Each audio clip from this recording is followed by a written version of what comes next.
She makes me happy, but my mama, you'll always be.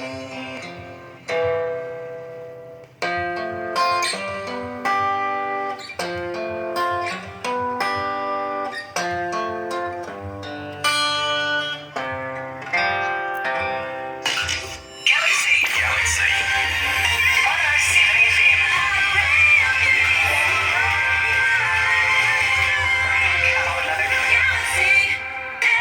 That's right, you're right here at Galaxy 107 FM, 7 after 11 o'clock. 15 degrees, we've gone over our high by 1 degree. I'm really impressed. Tuesday, July 18th, and boy, do I have a future icon in front of me right now. Simba Jordan, good evening over there, good morning from us here at Galaxy. How are you?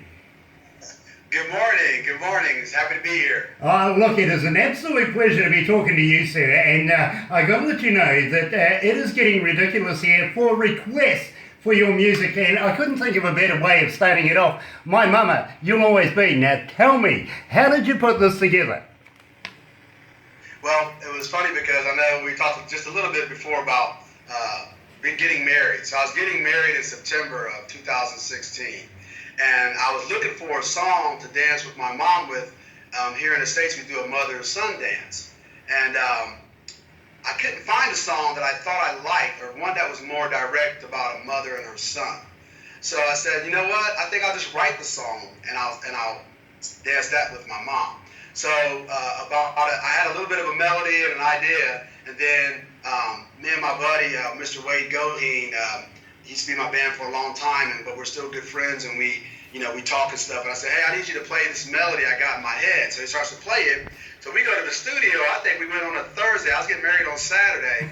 Went to the studio on Thursday. They were booked already a little bit, but we couldn't get in right away. So we had a little bit of downtime. So we went over to a pizza shop, got some pizza, and I just finished the rest of the song all right there while he played guitar. And then we went right into the studio a couple hours later and knocked it out, and were able to have it ready for the wedding. And it was great. My mom was so emotional. I got emotional. But it was a song about, I think it can relate to any mother who has a son, where you feel like there's things that you won't get to do for your son as they learn to do things on their own. But it's just a reminder that he's letting you know that my mom, and you'll always be, no matter what happens. I'll always be my mom, even if I get married and so on and so forth. You'll always be my mom in my life. You know, that is the ultimate accolade to a mother from a son. I've really got to admit that. Well done. Absolutely brilliantly done. Now, I want to talk to you a little bit now. You've been now in the Starlight since 2010, basically, with people like Josh, Wade, Steve, and Matt still in your band, I presume? A little bit of change up. Steve's still in the band. It's a little bit of shake up. So you got Matt, Steve Mitrione, Matt Kilgore, Steve Mitrione, Tim Opie, and Ron McDowell. So I got Josh out of there. We've replaced him with Tim, and also Wade's no longer in there. No, like I said, Wade was with me for a long time, and things kind of change in your family life a little bit, and as you're still trying to make it, you're playing fairs and festivals and concerts, but sometimes in your off season, where I'm from, you'll play the bar scene, and the bar scene is more like a 4-hour, 2 to 3 o'clock in the morning time frame. So it's a long, grueling night, and you're doing that on Fridays and Saturdays. Sometimes it can be a little tedious to where the interest is not there as much. So you do it for a while, and it can get to you a little bit, but they still love the game. And Josh moved to Colorado. He's actually a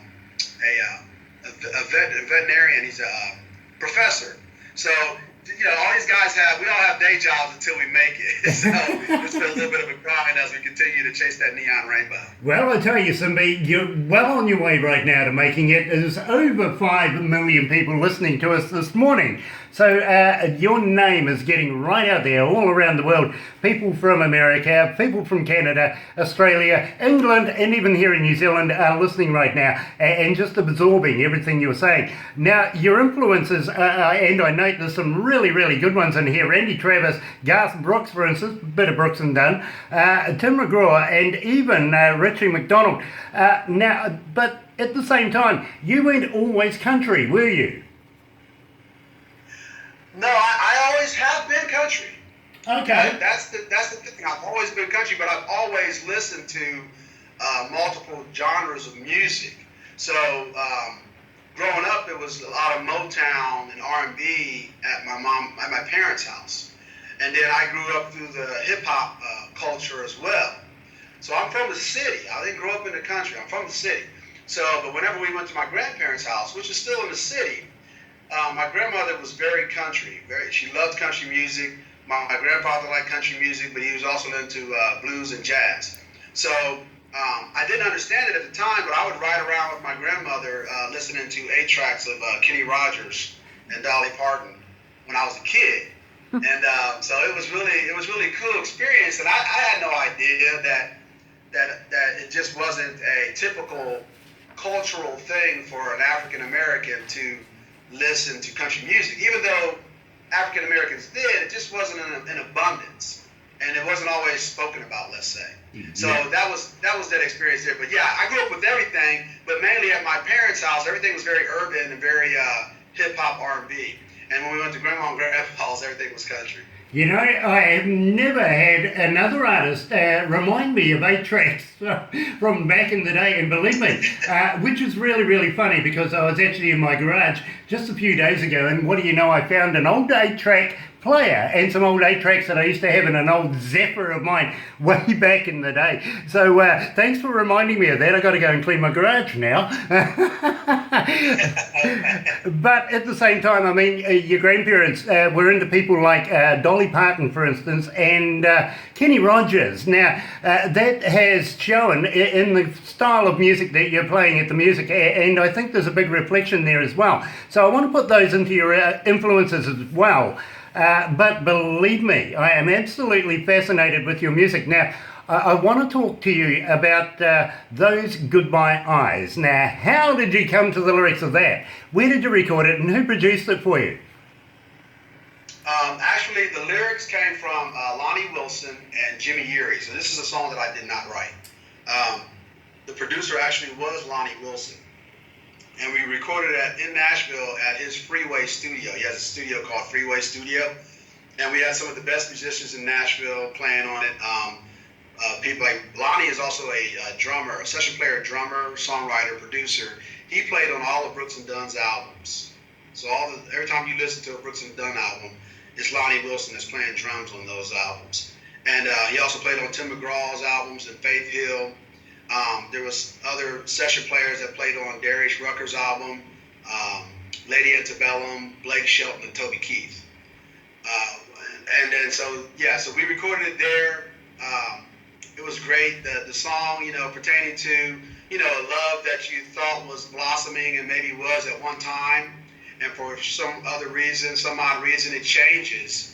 And you can only control one side of the love. You can't control the other side. So sometimes you can see it without her ever saying what's going on. You can just kind of see that it's going south, and it's like through her eyes that you can tell it. So it's a really good song. And I think I've gone through that. I think most people have. So I think if you've had any kind of heartbreak, you may have gone through something like that. So it's a really good song for most people. Simba, I can relate to it. I really, really can. So right now, we're going to play Simba Jordan and Those Goodbye Eyes. You're right here at Galaxy 107 FM.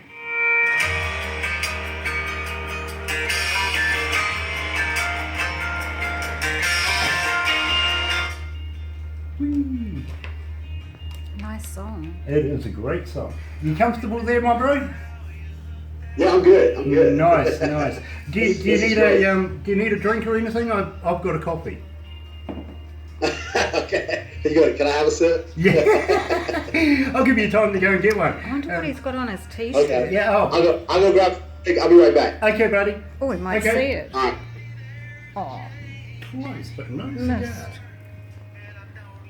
I just think this is awesome, this song. What do you reckon? I really love this song, and in fact, for Simba, it is the second highest recorded song, requested song that we have here at Galaxy 107 FM. Very, very impressed with this young man, and I think he's going to go a long way in the music industry. Yeah, I think so.